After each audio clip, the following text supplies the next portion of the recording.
This video simplifies the process of doing a systematic literature review for a Q1 journal to simple, easy to follow steps. Just one word of warning, it's a really in-depth advanced training that's over an hour long. But if you can't focus for an hour, I'm sorry to break it to you, but you will never publish a systematic literature review in a Q1 journal. Now, on the other hand, if you're really interested in publishing systematic literature reviews in Q1 journals, switch off all the other tabs, watch this video and implement it step by step. Publishing a review paper is probably, one of the easiest and fastest ways to publish a paper because, you will be conducting a literature review anyway for your thesis. So you might as well turn it into a paper. That there isn't really that much extra work involved. There is, more kind of thorough and systematic work involved, but it's not like you have to do an extra study or wait for the results of your experiment or anything like it. You could actually, if you've already been conducting a literature review for your thesis, you could really, just turn that into a review paper and publish it. So it's probably one of the best and easiest way to get your first paper out during your PhD. So this will be very exciting, and let's dive right into it. What are we going to look at today? Well, first of all, we're going to look at when and why you want to write a review paper, because it's really important to, to establish those fundamentals so that you know exactly, whether writing a review paper is a good choice for you. Number two, we're going to talk about the three types of review papers. And, as an umbrella term throughout this video, I'll be referring to review papers, but there's different types of them, right? And they're kind of governed by slightly different rules, and you need to know which one is the right one for you. Number three, I'm going to give you like a step-by-step guide really to how to conduct a review of literature when you're writing a review paper. So really, we're not going to leave any stones unturned here, and you will have the exact steps in order that you need to follow in order to conduct a really thorough review of literature for this paper. And then I'm going to finish by giving you, a review, what I call here a review paper blueprint. So you're really going to get the exact structure of the review paper, and I'm going to give you the exact language that you need to be using. So really the only thing left for you will be to write that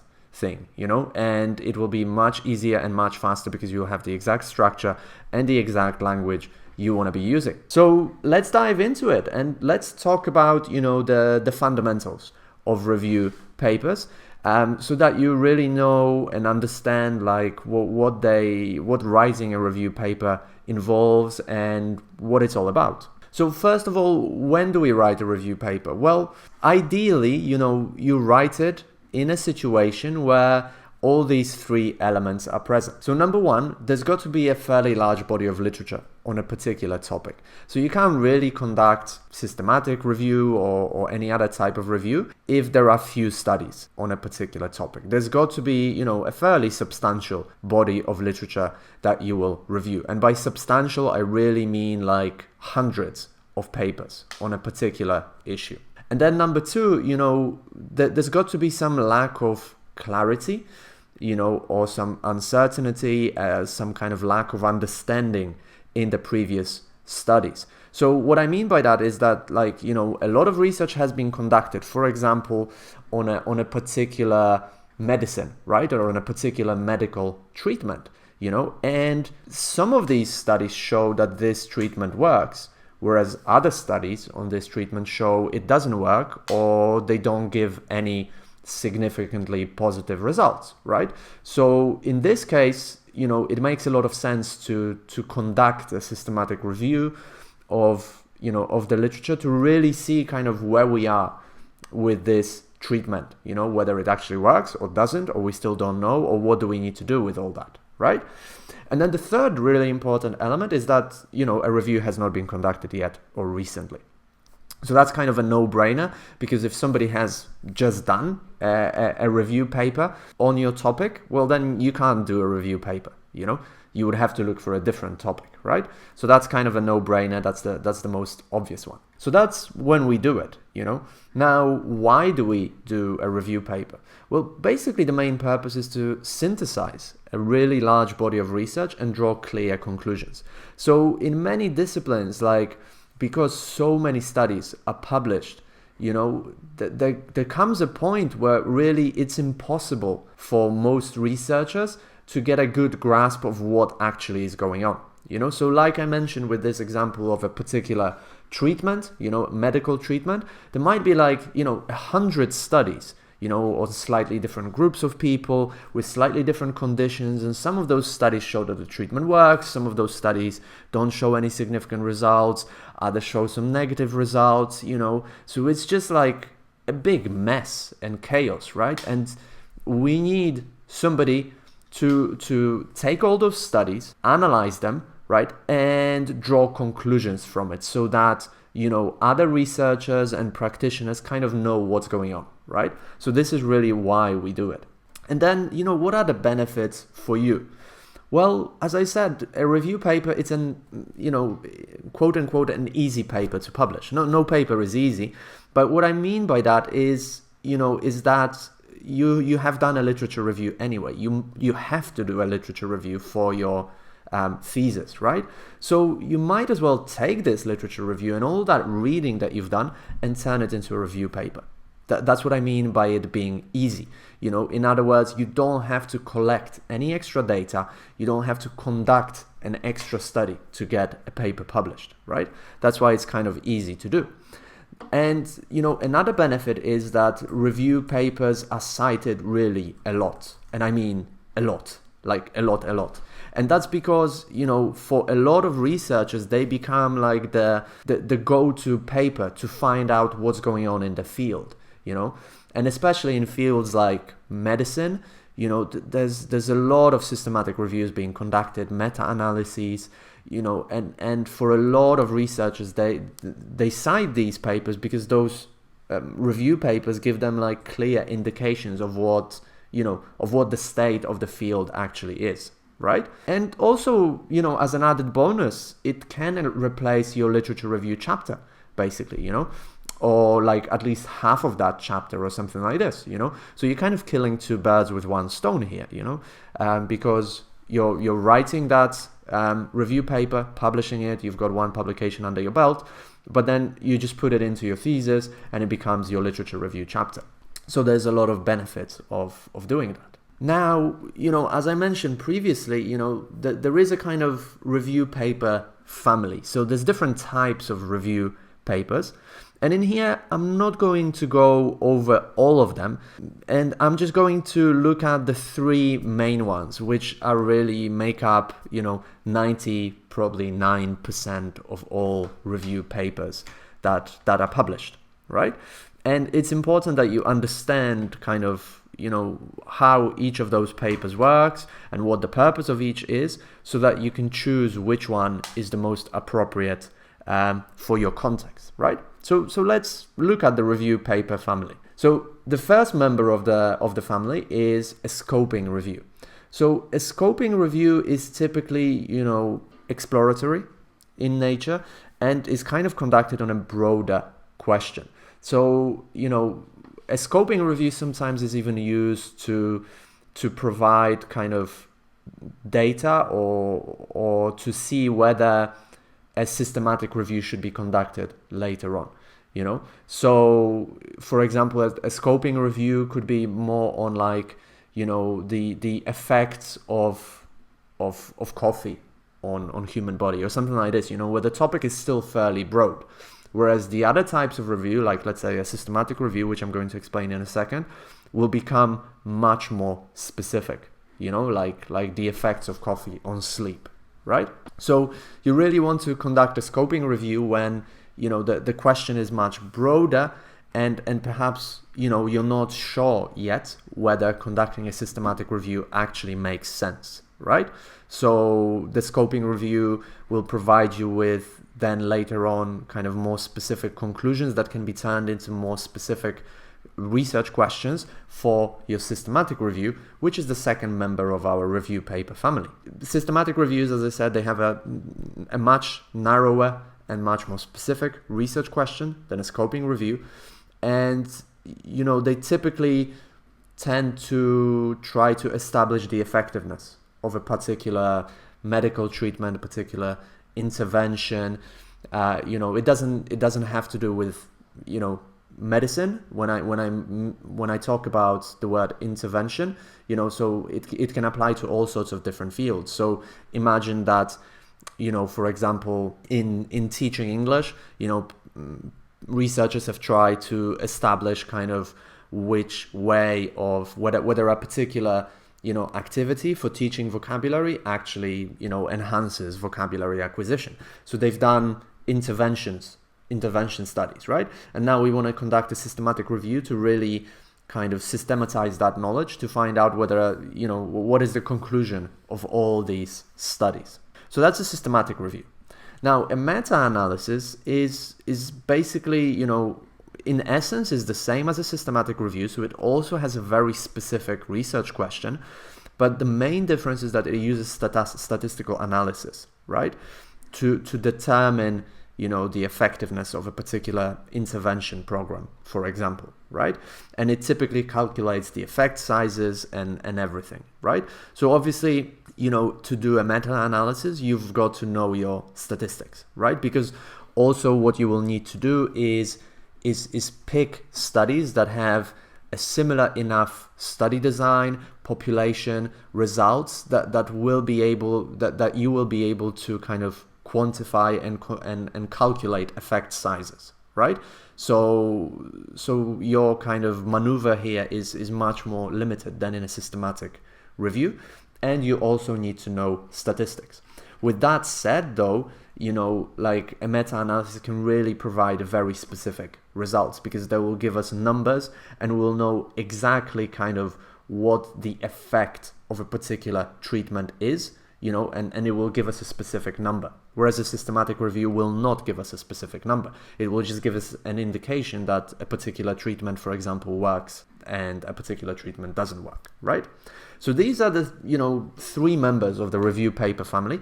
There are also other members, but as I said, these three really account for like over 90% of all reviews conducted. So I'm just going to focus on these three, and also throughout the rest of this lecture, I'm going to just refer to writing a review paper. And when I say writing a review paper, I mean all three of them, basically, because in many ways, the way you structure them, the way you write them is exactly the same, right? So let's look at how you're going to conduct a review paper, basically, whether it's a systematic review, a meta-analysis, it doesn't matter. The steps that you will need to follow will be exactly the same. And it's important that you get those steps right because, if you don't, then, you'll mess up the whole process and then, your review will not be valid. So you put in a lot of work, but because you're not following the right steps, you will come out with something that is not publishable. So following these steps in order and thoroughly is really, really important. All right, so, step one is really to identify the research gap and derive the research questions from it. So as I said before, if there's no research gap, then you can't really do anything. You can't conduct a review, as you can't do any research paper if there is no research gap, right? So that's always the key, So there's got to be a substantial amount of research on a particular topic, and there's got to be some sort of, unclear results, lack of understanding of a particular topic, right? And there's got to be no review on the subject or no recent review. So maybe, the last review was conducted 10 years ago. And since then, so many other papers have been published that we need to do another one. Or maybe, the previous reviews on the subject, they focused on just a particular segment of the literature, and they haven't addressed all the other segments. So that means that you could also conduct a review there. So there's got to be a research gap, and from that, you derive your research question. Step two, you want to generate keywords. right?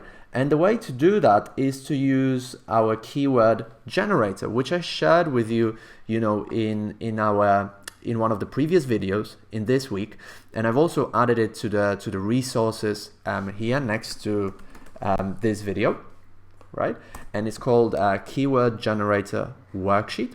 It's a Word document, and I'm not really going to go over it in a lot of detail because I've already done that in one of the previous videos, so you should have already been using it, right? And you've got clear instructions here. So first, we start with broad keywords related to your main topic or aim. That's why you've got to follow this in order. And first, you've got to have a topic. If you don't have a topic, you can't really start it, right?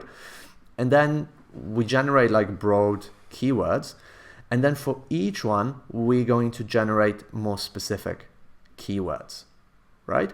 So let's say, a general keyword could be something like academic writing, but more specific keywords would be like research paper, would be essay writing, would be thesis writing, something like this, And then, you want to look at all the keywords and try to find synonyms of them, right? So, a kind of a synonym of a thesis could be a dissertation, right?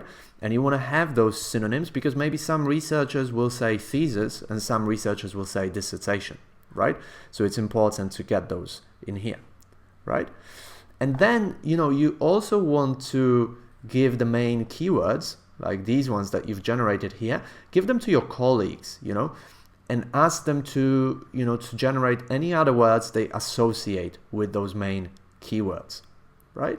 And then, you also want to use wildcards if you have, the same words in the same family, right? So let's say, you're looking at research, researcher, then you could put, research with a wildcard, and then you will get research, researcher, and researchers, right? Yeah, and then you want to go through the list of all the keywords and, eliminate the ones that are not relevant to the topic. Because through this process, you will get lots of keywords and you'll have lots of ideas. So then what you need to do is to limit it to 5, maximum 10 keywords, that are really kind of the best ones, the most relevant to your topic, that really cover all the bases, but don't go beyond your topic, right? So that's how this is done. And a more thorough explanation of this can be found in day 1 of week 3 here. So you can also go back there to get a more thorough explanation of how to generate those keywords. Now, step 3 is to establish the inclusion and exclusion criteria. What does that mean? Well, these are basically, criteria that will narrow down your search. Because if you just use your search terms that you've generated and your keywords, you will get in some disciplines tens of thousands of articles. You will get crazy numbers, right? And a lot of them will not be relevant. So you've got to have some inclusion and exclusion criteria to make this study viable and to make it relevant and to make it valid, really, as well, and feasible, right?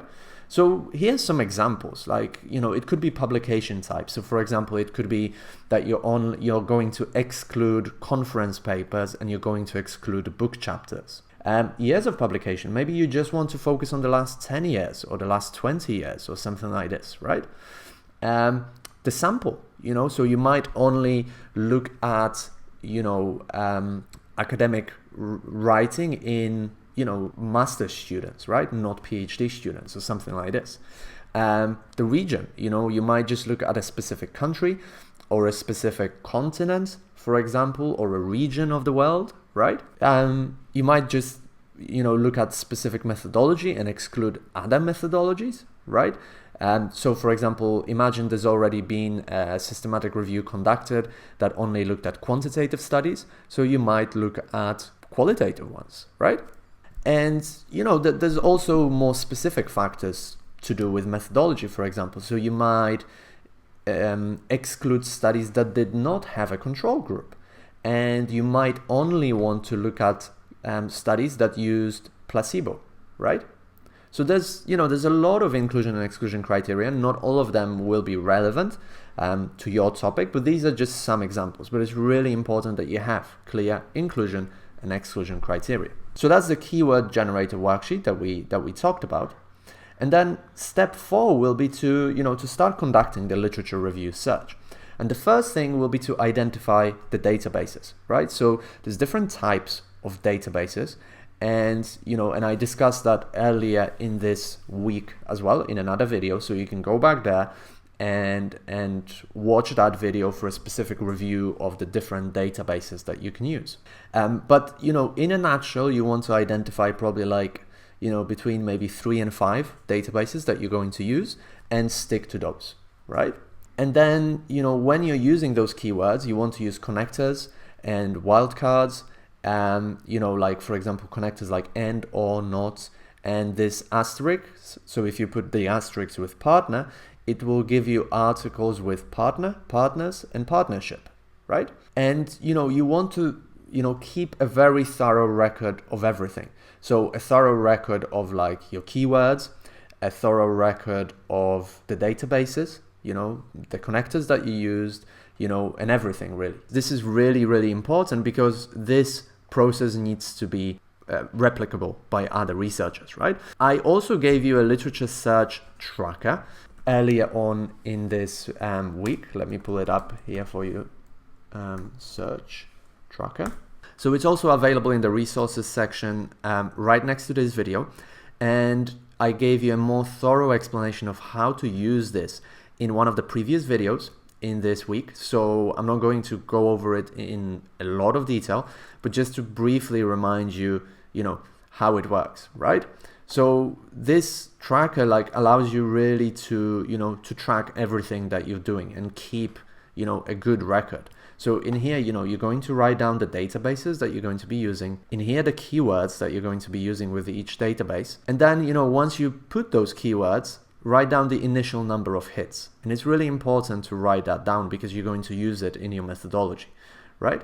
And then, you want to apply any search criteria. So for example, the year and stuff like this and the type of publication, and then get the number of hits here after applying those criteria. And then any other inclusion and exclusion criteria that you applied, like for example, whether the studies had a control group. And then after applying this inclusion and exclusion criteria, how many hits did you get in the end, right? And you can do that, also more specifically here for each database, write down the date when you conducted the search, name the database here, right?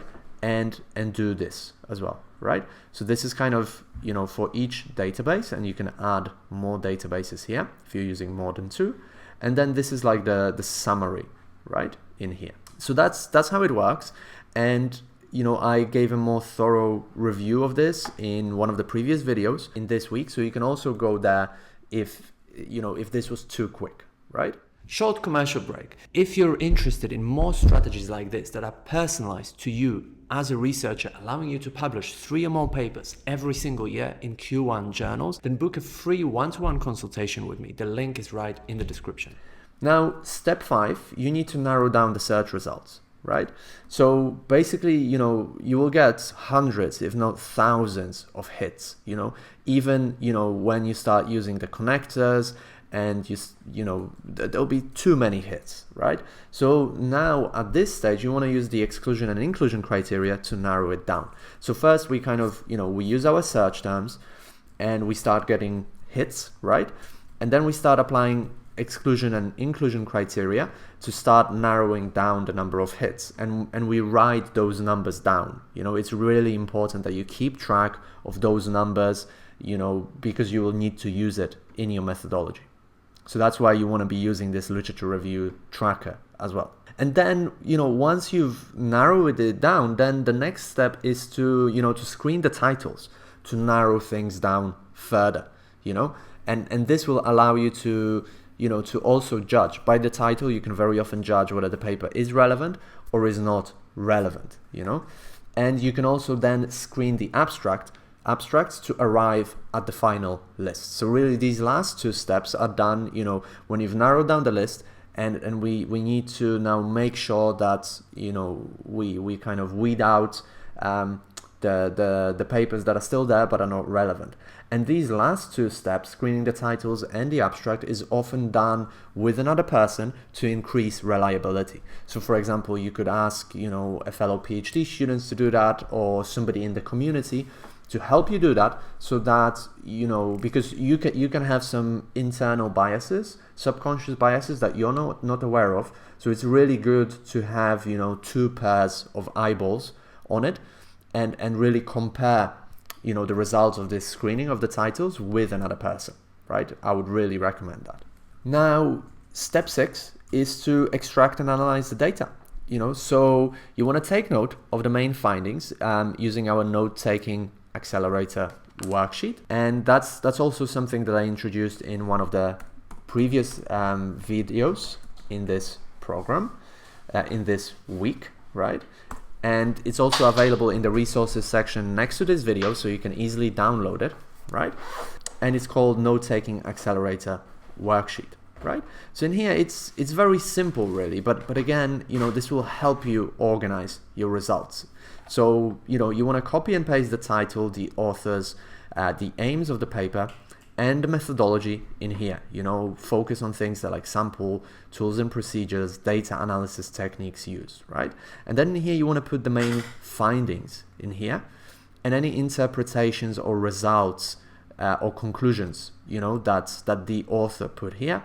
And here you can start writing your own thoughts, right? So it's a very simple table, you know, and you can start filling it in with the papers that you generate to start extracting those results. And then, you know, as you're doing it, you will start seeing patterns and themes emerging, and then you can start kind of moving things around in here to start organizing these papers by themes. As I said, you know, once you've you know, done like, you know, perhaps a dozen papers, then you will start seeing patterns, and you'll start seeing topics, themes, and things like that. So what you can actually do is start creating separate tables for specific topics or themes, and start grouping the papers within them, you know.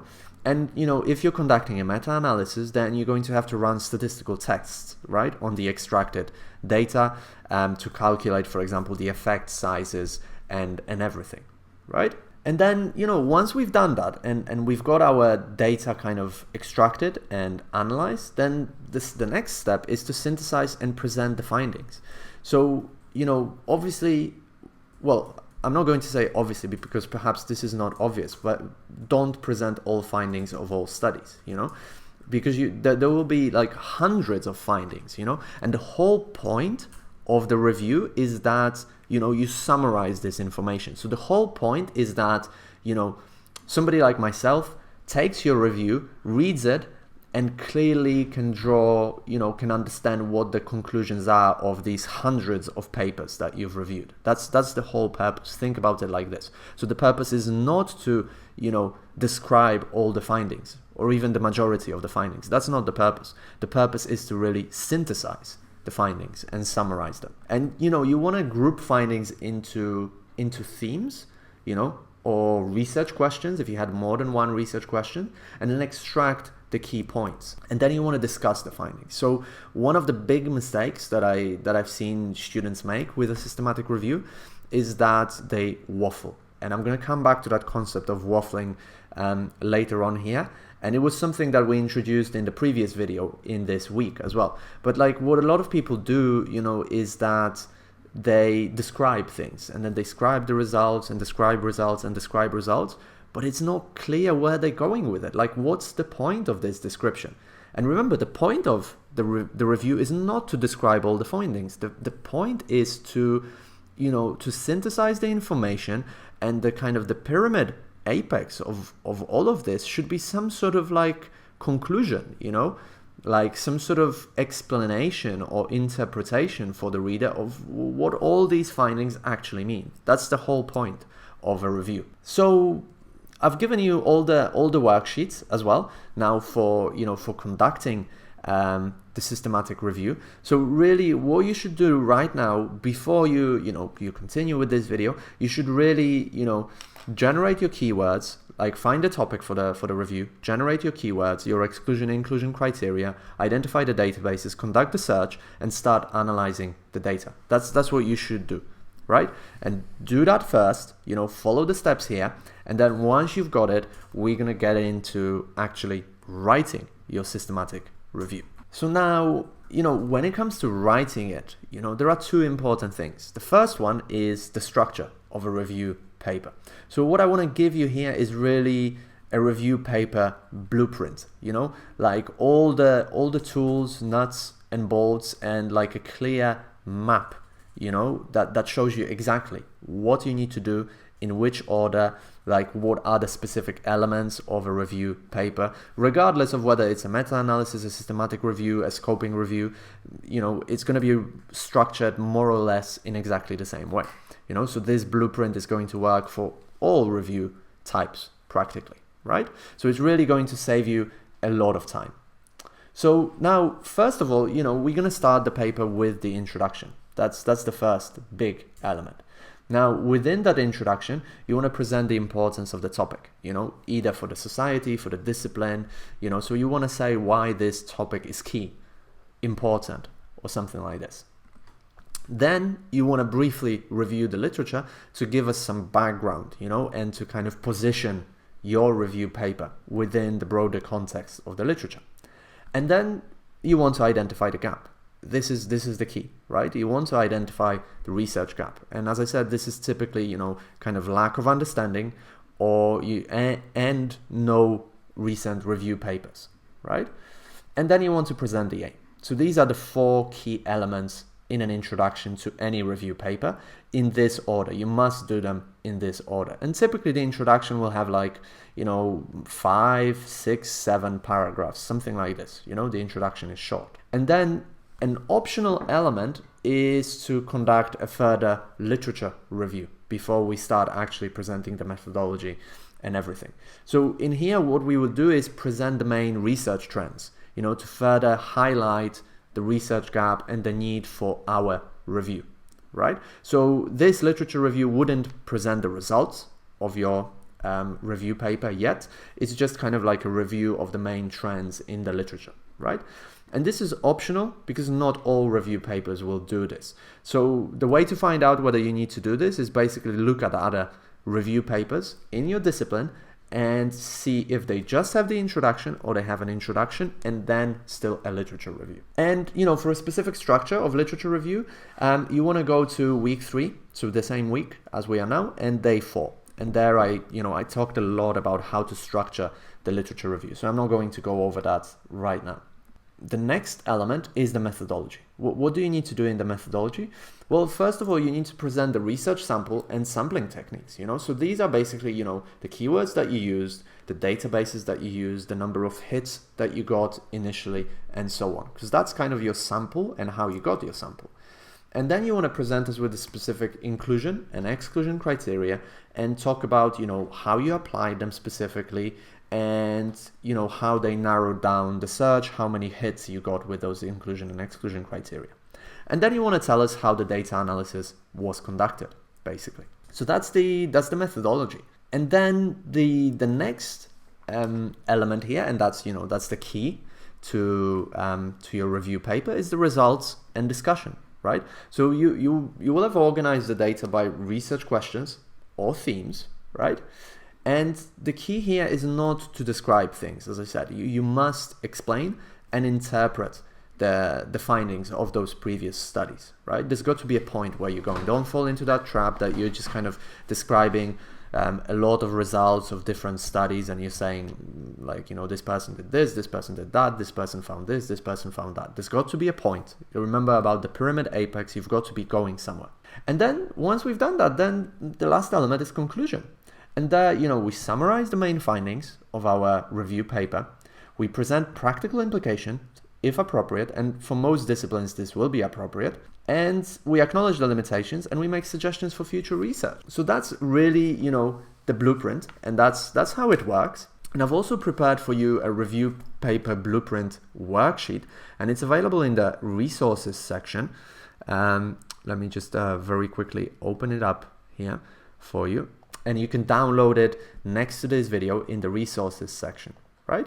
And this blueprint really gives you all the big sections that I discussed and all the specific elements of each of these big sections, right? And in order. So that's the order they must go in, right? There is no other order. That's always the order they go into. So just follow that order and you will not get lost, right?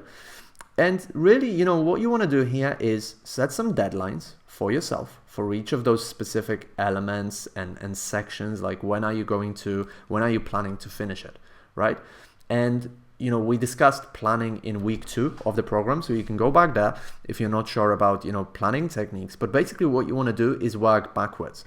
So let's say if you've established a goal that you're going to submit this review paper by, let's say, you know, the 30th of November, right?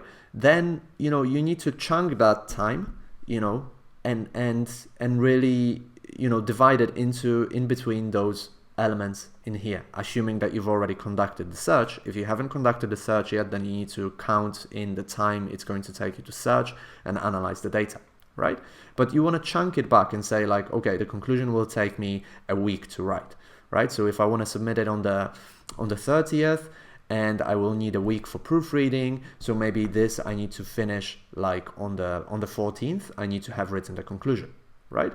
And then you kind of work backwards with each of these elements. And then here I left some space for you to take notes on each of these elements. Like, so, you know, just before you start writing, just think like, you know, why is this topic important, for example, you know, and how would you express the importance of the topic in the introduction? Like, is it key to the society in general? Is it key to your field for some reason, and why, right? What is the research gap in here, right? What notes would you take on the research gap? Is there a lack of understanding, for example? Has there been no review conducted yet? And so on, right? So this is a place for you to take notes. So before you actually start writing, I'd like you to, you know, to start really filling this in and planning, you know, so deadlines are really important and a plan is very important. And then start taking notes on each of these sections before you start writing. So you've got a more clear idea of how you're going to go about it. All right. So this is how, you know, the blueprint works. And now once you've got it, right, and you've got everything planned out, well, we can get down to the nitty-gritty of the writing. And, you know, I want to remind you of a really important concept, which is avoid waffling, right? And I introduced that in the previous video of this week, you know, when we talked about writing the literature review for your thesis. And the same thing applies here. And it's even more crucial because, you know, the paper, the review paper will be short. You know, it will have like maybe 8,000 words or 9,000 words, you know, 10,000 at most, at an absolute most, you know, sometimes including references. So, you know, you've got to review like 100 papers in 8,000 words. So you have no room for waffling. You've got to be concise, precise, and to the point, right? So let's quickly, for those reasons, you know, let's quickly go over what, you know, waffling is, you know. So waffling basically, you know, means writing or talking about something in a lot of words and not actually saying anything, right? In other words, being descriptive, right? So basically, you know, unless the aim of a particular section of your review is to present, you know, the methodology of studies, because that's important for some reason, then, you know, if you just describe how a WER study was conducted, that's this description, you know. So if you write something like, you conduct a case study analysis in China, it's like, okay, great. Why do I need to know that? Like, I'm not interested in that. I want to know what the results are, and more importantly, what's the summary of all the results of different studies, right? I'm not really interested in that. Another example is, you know, describing kind of what a researcher did, but not what they found. So for example, Gonzalez discusses wide bias in hiring practices. Great, right? You know, she discusses it, but what's the conclusion of that? I want to know what she actually found, not kind of what she did, right? So again, that's kind of an example of using a lot of words and not really saying anything. describing the main topic of a book or a paper rather than a specific and relevant message, So for example, Kaczmarek provides a comprehensive account of grounded theory that covers its definition and typical applications. Great, okay, but and so what? Like that's the question you should be asking yourself. So what? Like what did Kaczmarek actually find? What were the results of her study? Right? That's what we're concerned with. This is just being descriptive. This is just waffling. And basically, it all comes down to lacking a well-defined pyramid apex, and you're basically going nowhere, right? And if you're not sure, if you can't remember what a pyramid apex was, then go back to to the previous video in this week where I really explain it in much more detail how we apply the inverted pyramid and what a pyramid apex. Now, the way to avoid waffling is to be argumentative, right? So first of all, the presentation has to be succinct. So you've got to cut all the information that is descriptive, and does not move the argument forward. That's the first thing. It's got to be relevant, right? So it's got to support the pyramid apex, right? So for example, if you're focusing on critiquing the previously used methodologies, don't present the results, right? In that case, you want to present the methodologies of those studies because you want to critique them, right? But if your focus is to summarize the results of previous studies, right, and the findings, so don't present the methodologies in a lot of detail. You want to be presenting the results and discussing them, right? And there's got to be a clear direction. So always have that clear, predefined pyramid apex in mind and go from general to specific. And there's got to be some sort of defined position, right? Where you're going with it. That's also have to be clear. Now, another way to avoid waffling was being critical, right? So you want to acknowledge the limitations of research, defend your position by presenting valid counter arguments, right? Present the opposing point of view and critiquing it, right? And so on, right? So that's kind of being critical. And to further consolidate this and really help you write the review paper, I prepared Language for Writing a Review Paper cheat sheet, and it's available for you in the resources section next to this video. It's a PDF document, right? And there's really a lot here. There's like 11 pages of phrases. So really, I haven't left any stones unturned. There's everything here. And, it's really structured as well. So it starts at the very beginning of your introduction with establishing the importance of the topic, and you get all the phrases. Then, we've got rationale and the main aim, right? And so there's literally everything. Then there's methodology in here, data analysis techniques, right? Presenting findings and with the literature review, right? Reporting positive results, using numbers. So really, everything. And there's a lot of work has gone into this. So really, when you're writing it, just print it out. Don't try to kind of like invent new phrases. There's no need to invent new phrases. Just use the phrases provided here, and this will also give you the structure. So it will be much easier to write each section of this review paper if you just follow, the structure here and all the language that I've given you. So I'd really recommend printing it, having it right next to you when you're writing. So that's it. This is how a review paper is done. So today, we talked about the fundamentals and, and when and why you want to write a review paper. And then, we also talked about the review paper family, and I gave you the 3 main types of the review papers and the differences between them, right? So you should know which review paper is appropriate for your content. And then, I also gave you a specific guide to how to conduct a thorough review and all the resources as well that you need in order to keep track of the keywords and of the search that you've done and all the numbers and everything, right?